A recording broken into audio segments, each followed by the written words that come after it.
Good morning and Assalamu alaikum class 10th. Today our topic is fragmentation from chapter number 15 named reproduction. As I already told you, today we will learn fragmentation, budding and spore formation. Okay, then what is fragmentation? As its name indicate, it is the breakdown of an organism into many fragments. As its name indicate, as we have already learned, what is meant by binary fission means division into two. Multiple fission means division into multiple, and and many of the organisms may produce from a single body.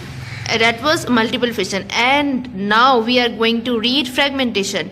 In fragmentation, one organism is cut into many fragments. Fragments mean small pieces, and each piece develop into a complete individual. Now I am going to tell you what is the logic of this diagram. This is the diagram of planaria. Suppose we mention it as parental planaria. ठीक है ना, this is parental planaria. When it has to do the process of fragmentation, it cut into many pieces. Suppose it can be cut into 3 pieces. Then each piece may then go and develop a complete planaria. Dotted line shows that it is the new part which is regenerated from the fragment, and this one is the parental part. In the second fragment, this one is the parental part, and the dotted line shows it is the newly produced part. And in the third one, this is the parental part, and upper one is newly propagated part. Then what happened next? Each fragment developed into a complete individual. This is the process of fragmentation.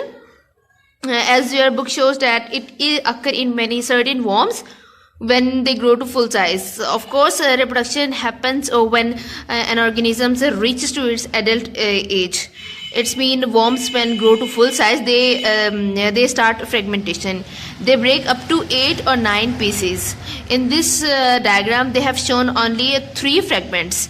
But according to your book, it can be break down into 8 or 9 pieces. And then each piece in each fragments develop into a mature worm. Okay, it is clear now, and the process is repeated. Or process and then again the process will be repeat again and again. If a planaria break into many pieces instead of 2, it will also be called fragmentation. They said when planaria doesn't break down into 2 but more than 2, then it is also known as fragmentation.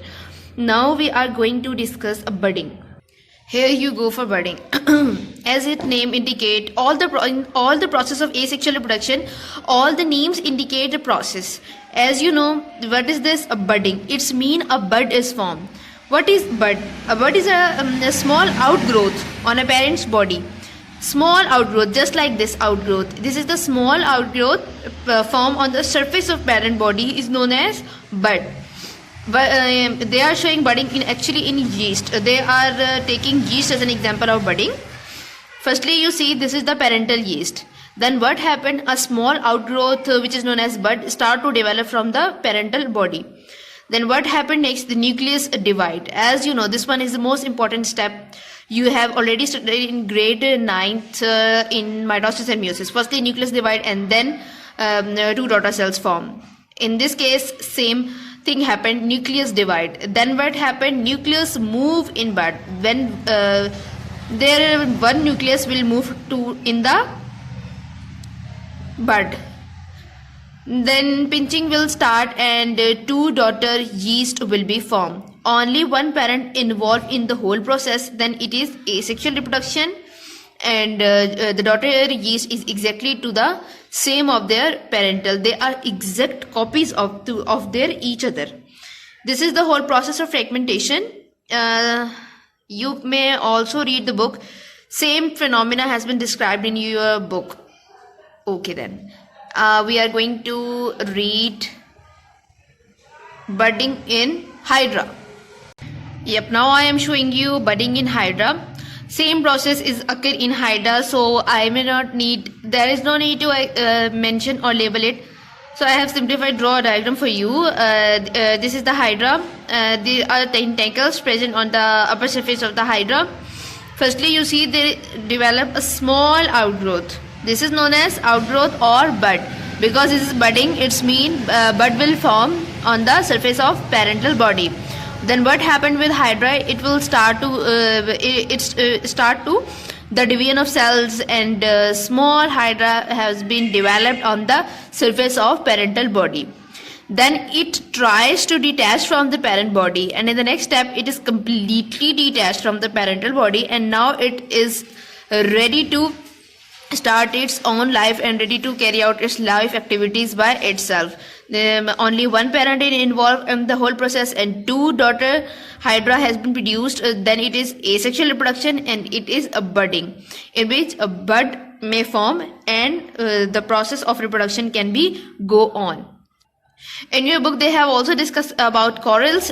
In corals, the buds do not detach from the parent body. In both cases, we have studied that a bud has been detached from the parental body, but they are giving us another example.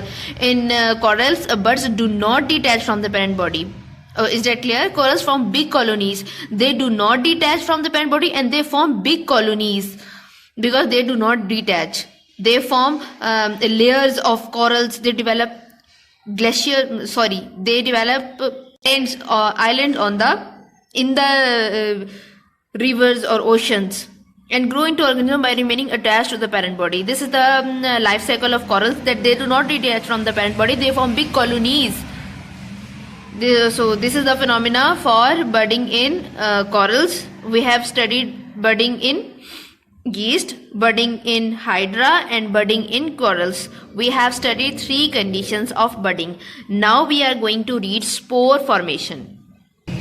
I have drawn a diagram of spore formation and also labeled it for your better understanding. Beta, spore formation. What is spore formation? For the explanation of spore formation, they have given you an example of Rhizopus. Rhizopus is the name of actually fungus which can be produced by the formation of spores. There are 2 types of spore formation. We will discuss both.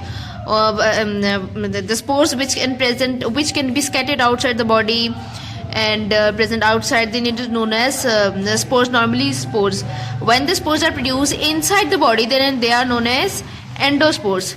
We will discuss both of the cases, endospore, both spore normally and endospore also. Okay, so we are taking the example of Rhizopus, in which sporangium, this is known as sporangium. Inside sporangium there are many spores may be developed. Okay, and each spore develop into a new Rhizopus. What happened to the sporangium? There is a wall known as cyst. Cyst is actually a hard wall. Hard wall develop around the sporangium. So it may support it to the. It can be reduce the loss of. We will say that it will support to the reduce of loss of spores from the sporangium, so it can be survive in unfavorable condition. Okay, when sporangia mature, they burst and release many spores. Okay, then clear. This is known as sporangium. When many spores produce and in it, and there is unfavorable condition, so hard wall known as cyst develop around it. When the favorable condition reach, the cyst wall rupture and many spores may be released into the atmosphere, and each spore develop into a germinate and develop into a new Rhizopus. Now we are going towards endospore. What is endospore? It means spore produced inside the body. This says that when there is unfavorable condition, some species of bacteria reproduce by forming spores. For example, Clostridium and Bacillus species. Clostridium and Bacillus species will reproduce by the formation of the spores which are produced inside the body. Then it is known as endospore. The bacterial spores also have thick wall. It also have thick wall around it. They form inside the bacterial cell, known as endospore. Firstly, you see there is parental bacterium and there is unfavorable condition, so it may develop endospore inside the body. When the favorable condition reach, parent cell break and endospore release into the atmosphere. Then endospore germinate into a complete bacterium. So this is the life cycle. This is the spore formation. And this is the reproduction of bacterium. I hope you understand all the topics. I think parthenogenesis also left. We will discuss it later. Thank you so much for taking this lecture. Thank you, class.